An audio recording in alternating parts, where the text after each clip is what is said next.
दोस्तों, क्या आचार्य प्रशांत ओशो को कॉपी करते हैं? दोस्तों, बहुत सारे लोग ये मानते हैं कि आचार्य जी की बातें ओशो की बातों से काफ़ी ज़्यादा मैच होती है। तो दोस्तों, आइए इस वीडियो में हम इसी बात को जानने की कोशिश करेंगे। दोस्तों, निस्संदेह ओशो अपने ज़माने के एक महान स्पिरिचुअल लीडर रही हैं, जिन्होंने ईस्टर्न एंड वेस्टर्न फिलोसॉफीज़ को कंबाइन करके लोगों को स्पिरिचुअलिटी तक लाने का काम किया। और वाकई में लाखों लोगों की ज़िंदगी में उनकी बातों का बहुत बड़ा इम्पैक्ट पड़ा। और वहीं बात करें आज के गुरु आचार्य प्रशांत की, तो आचार्य प्रशांत भगवद गीता, वेदांत और उपनिषद जैसे इंडियन स्क्रिप्चर्स में छुपी बातों को सिंप्लीफाई करके लोगों को अध्यात्म तक लाने का काम कर रही हैं।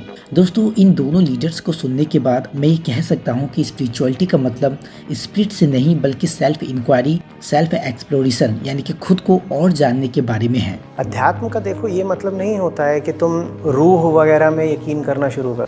अब दोस्तों, जो लोग ये कहते हैं कि आचार्य प्रशांत ओशो को कॉपी करते हैं, सच तो यह है कि ऐसे लोगों ने इन दोनों में से किसी भी लीडर्स को अच्छे से नहीं सुना। दोस्तों, आचार्य प्रशांत आज भारत के नंबर 1 स्पिरिचुअल लीडर्स बन चुके हैं और आचार्य प्रशांत आज से नहीं बल्कि 15 से 20 साल पहले से लगातार अध्यात्म के विषय में बोलती आ रही। अब दोस्तों, ये बात तो ऑब्वियस है कि कोई व्यक्ति किसी दूसरे व्यक्ति की बातों को बस दोहराकर किसी भी फील्ड में इतने लंबे सालों तक नहीं बने रह सकता और ना ही इतनी बड़ी सफलता को हासिल कर सकता है जो कि आज आचार्य प्रशांत कर चुके हैं।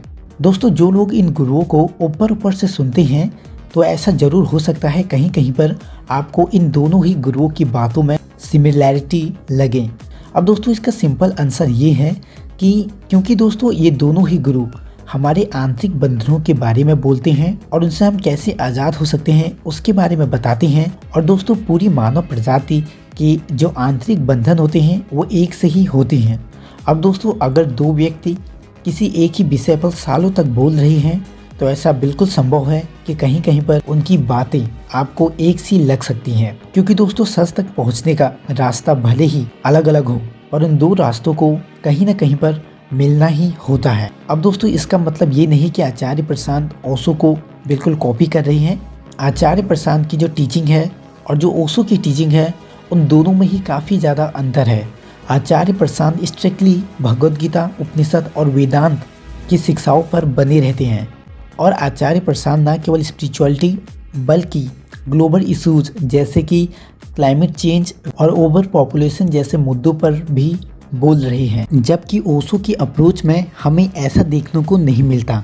अब दोस्तों, ऐसे लोग जो कि ये कहते हैं कि हम आचार्य प्रशांत को नहीं सुनेंगे क्योंकि ये जो बातें बोल रहे हैं वो ओशो की तरह हैं, तो ऐसे लोगों ने ना तो ओशो को ढंग से सुना और ना ही आचार्य प्रशांत की बात को सुनकर ये खुद को बदलना चाहते हैं। इनमें से ज्यादातर लोग ऐसे हैं जो कि खुद के अंदर मौजूद कमियों पर काम नहीं करना चाहते, क्योंकि अगर आप किसी गुरु के सामने पहुंचे हैं और आप ईमानदार हैं तो आप ज़्यादा से ज़्यादा समय आपके अपने आंतरिक बंधनों को काटने में करेंगे, ना कि और फिजूल बातों में।